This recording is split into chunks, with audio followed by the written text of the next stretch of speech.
Hey everyone, culture editor Bianca Gregg here to give you guys an exclusive interview with London Brown, actor and comedian and star on Powerbook III Raising Kanan. Today he gives me exclusive tea on season 2 of Powerbook 3. We also discuss rappers and Rico cases, along with him giving some flowers to his co-star Joey Badass for his recent album release. Hey. So let's start with talking about, of course, season 2 of Raising Kanan. Um, Yes. from the trailer, it looks like there's going to be a lot of focus on your portion of the Thomas family. The jukebox mother is making a return, and she's being played by Latoya Luckett. And so I wanted to know, how much of a focal point will that portion of the Thomas family be in season 2? Excuse me. Thanks for having me. That's the first thing. But yeah, I think as far as the that aspect of it, I think pretty much what people can expect, with the season 2 is just the writers going further into the details of these characters, more the foundational things of them. Now that people are familiar with just us as these characters, now the audience gets to follow along to see how we came to be these characters that they became familiar with in season 1. So that would mean Jukebox and why she is the way she is, or why Marvin and Jukebox have this strange distant kind of relationship, kind of a thing going on, and we kind of find out some of those reasons through season 2. So it's just pretty much being able to peel back a couple more layers of these characters. So are we going to see Marvin begin to handle Jukebox truth a little better? Yes, I think so. I think more than dealing with her truth a little better, is really him coming to terms with himself. And through that, I think it affects other people's relationships. But Marvin got to figure out, Marvin's trying to get to the bottom of why he is the way he is, and what's causing that. Because, if Marvin was, I think, a little more at peace with himself, then he would have more peaceful relationships with everyone else. So it's again, these characters, we're just peeling back and kind of getting to a little more of the core of them, of why they are who they are. Will we be seeing a lot more bodies dropping this season?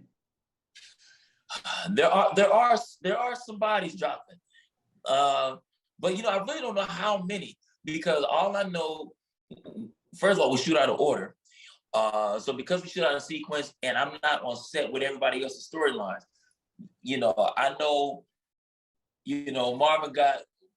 I'll put it this way: Marvin does not tolerate the disrespect to his family. I can speak on Marvin's behalf, but I don't know how all the other characters lay out, how their conflicts are, because that's one thing they did kind of do with this season for Marvin. They kind of Marvin really does kind of have like his own specific storyline, I think, this season that people are going to may find interesting. Or as opposed to the first season, we was all kind of a family unit doing a lot of riff rap. But this second season, I think Marvin, he had to get some things sorted out. So that'll be interesting to see. But Marvin, to put it calmly, Marvin doesn't take any disrespect, and people will feel his energy for even trying to disrespect. If you could describe season 2 in one word, how would you describe it? Ooh, I'm gonna say, I think I probably, this is kind of a cliche word, but I'm gonna still go with, maybe I'm gonna say dramatic. I think I'm gonna go with dramatic. Pretty dramatic, I think. I think between, like I said, the different storylines, I just know, at least for Marvin stuff, it's going to be some things that's going to catch the audience off guard, even with just how Marvin is interpreting life and how he responds to different things. How, people are going to be like, yo, that's pretty dramatic. That would be my first choice. And then if not, then I would probably encapsulate it all with, it's going to be pretty exciting. So considering you're from LA, is there any special preparation you had to do to play a character like Marvin, who was born and raised in South Jamaica? Man, yeah, it was just a lot of studying the dialect. So, I was when I was I'm in LA right now, but at the time I was living in Harlem, but we spent a lot of time back and forth shooting in Queens. But I listened to a lot of Nas. Now I remember I sat down with a dialect coach just to work out the phonetics of the words and different things like that. But it really was just me being around the environment. I was always in the streets. I walked, to the gym every day. I spent time in the communities and talking to the corner boards and different things like that. So for me, it was just being in the streets. That was my real preparation. So it appears in your off time from shooting Raising Kanan, you are doing a lot of work in comedy clubs. Are you currently on tour, or are you just kind of popping in and doing shows? Right now, what I've been doing is I've been working the LA circuit. I do a couple road gigs as well. But right now I've been really hitting the club circuit heavy, just to get back in a nice rhythm and a nice groove, because shooting took up so much of my time and focus that it was hard to really, plus it's coming out of the pandemic, that shut all the clubs down for a year. Then plus shooting this, and this project is not like, Marvin's not like the comic relief. So it took emotionally, I was just at a different place with Marvin. Marvin's a lot more serious and darker with some heavier stuff.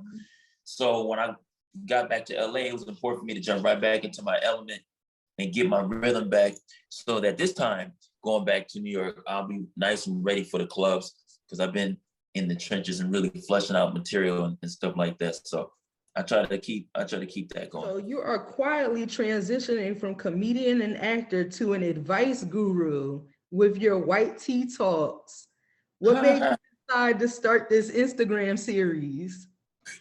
Because what I was doing was I was doing a lot of I was doing these breakdowns, as I call them, on my lives and on my stories.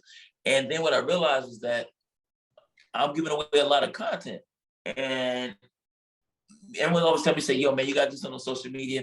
And I'm not a guy into the sketches necessarily. I mean, I do them to help my friends out or something, but I'm not really into setting up the whole production, because to be honest with you, and this is no disrespect, but for me to really be setting up doing sketches almost kind of works backwards, in the sense that ultimately I know that a lot of my friends who are doing sketches want to be actors, or they want to do that.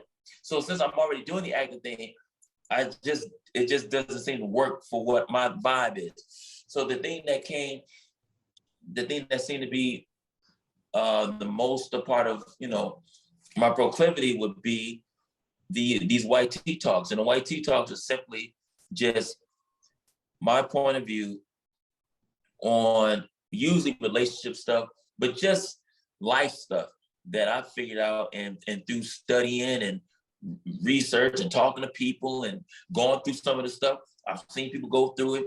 And also, like I say, grounded in some psychology stuff, I realized that I'm just into not what people do, but why people do what it is they do.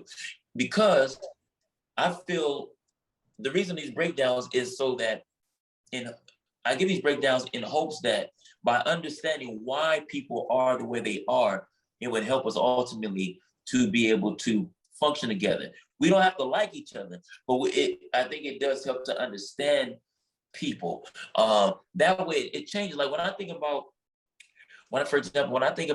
it's just like, it's like the classic story of the guy that's a thug in school and everybody feels like he's just interrupting, or the kid in school that's just interrupting and causing problems because he just wants to be a bad kid. When we go into the the research of that, we understand like, oh man, he's not just a bad kid. His parents got divorced, or he just lost his father, so he's hurting, and so he wants attention. He's not just trying to be a bad kid. This kid, we know that children don't. We know that children don't necessarily be communicating their problems, but they'll act out their problems. So, but if we never take time to really understand the reasons why, it's easy to dismiss people. It's the same thing with Marvin. People can be so quick to dismiss Marvin, just say, oh, Marvin is just, he's always fussing and at odds with Rock. But hold on, there's some brother-sister power dynamics, no pun intended, that they have. Marvin feels like he's the older brother, but his younger sister's running it. But at the same time, he got to submit to that because he's like, yo, when I was in control, I didn't handle it right, so you took over. So, but if people don't understand that, we'll easily dismiss people. And I try not to be dismissive like that because I know that, again, as people, we have layers to us. So I really try to help people understand each other so that we can better get along. That's all. So I wanted your opinion on something. I'm sure you've heard about Young Thug and Gunna being arrested for Rico charges.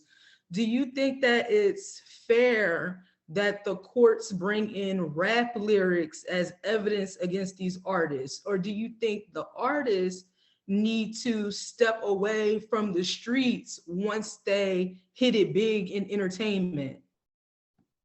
I kind of feel perhaps in general, as artists, but especially the rappers, I'm like, because I understand a lot of these rappers not really living these lifestyles that they portray on these records. But I know that still sell records. But understanding how Black men are targeted as best we can, we got to also not help them, find stuff or plant stuff or set the situations up. And that's the only thing that makes it frustrating. I'm like, yo, you already know, almost probably more than any other profession. I'm like, yo, they looking, which is wild, because what's funny is that it's like a whole big setup, which is they are definitely encouraging the artists to make these songs. Well, London, how are they encouraging these artists to make these songs? Because those are the records that they push the most. So it's like on one end, it's the setup. It's like, here, take this snack and you wrap your heart out. We're gonna pay you to do this because they know they're gonna make the money back when they incarcerate them and everything else. So it's like a forever revolving situation where it's like they set them up with the money. Here's the money. You can rap about whatever you want to rap about. We're gonna push these records. Then on the back end, incriminate them for the same thing that they set them up for. So, not to be verbose about this, but to your question, my angle to this is, I wish that the artists wouldn't help with their own, with their own convictions or evictions or convictions. And it's like, yo, man, don't, some of this stuff at some point, I'm not saying everybody got to go clean Will Smith, but cats got to read. They got to get out the hood some more. They got to get some exposure, live a little life. Because at some point, like I remember Jay-Z had a line said, I don't be in the project hallways talking about how I be in a project all day. Like at some point, music got to go somewhere else. But also that takes living, that takes change of environment. You know what I mean? So I would hope that they would not incriminate themselves through these lyrics, man, because it's a sad trap.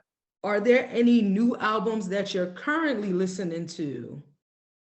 Yes, I believe Joey Badass got an album. Shout out to my co-star, Plays Unique. I think the album's called 2000. Yes. I'm listening to that album.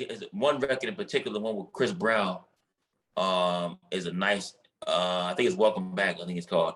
I really like that album. That song in particular, but I like that album. And let me see, who else am I listening to these days?